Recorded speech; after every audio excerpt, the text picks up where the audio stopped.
before cameras had screens. Half my face cut off on a water taxi in Sweden. Everything from the nose down on both of us in Alaska. Dirty and miserable and pretending to be happy that one time we went to Burning Man in the deserts of Nevada.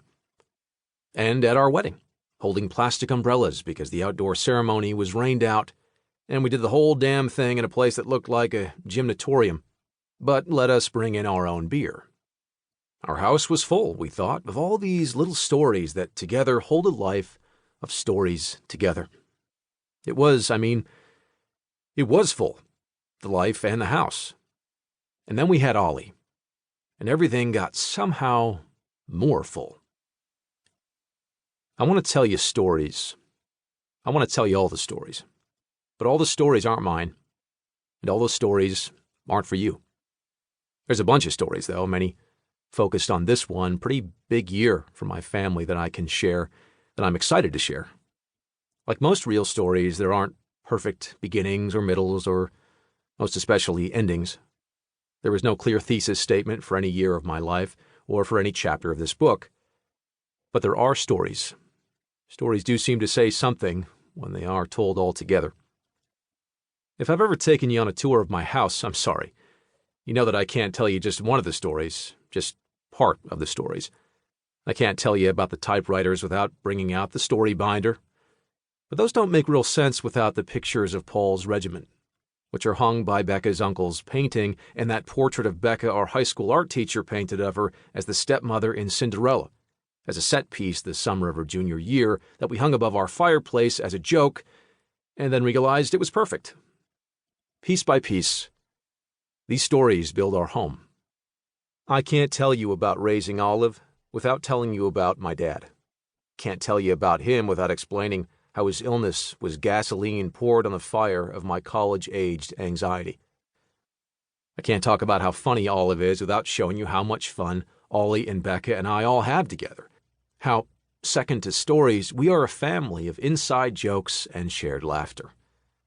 To tell you the story of raising Olive, I have to tell you so many stories. These stories are satellites, orbiting each other, taking their turns in the center because the physics of stories is like that. There are the stories that started this, the bits of my childhood that have clumped together, large enough to create some kind of gravity.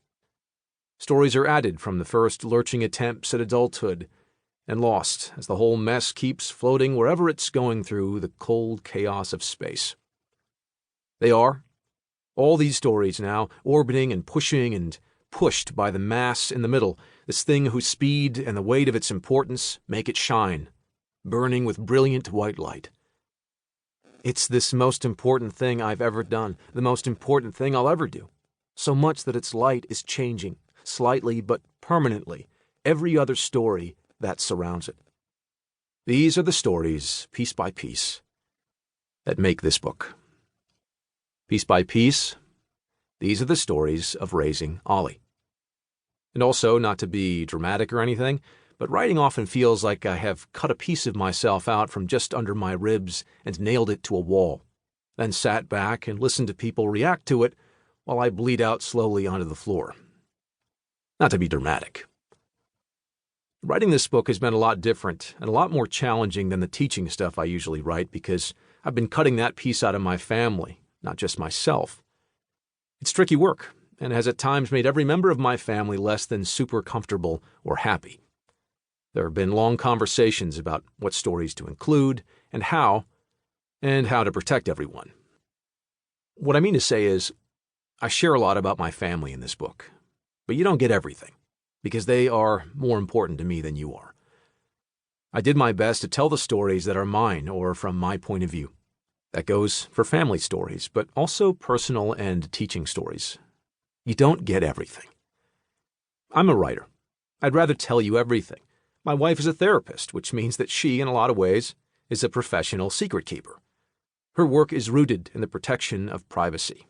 She'd much rather I was a writer about dragons and stuff. We aren't a perfect family, and I think you'll see that here, but I haven't, just to make us more human and relatable, included any stories that would be deeply embarrassing or damaging, especially to Olive as they grow up.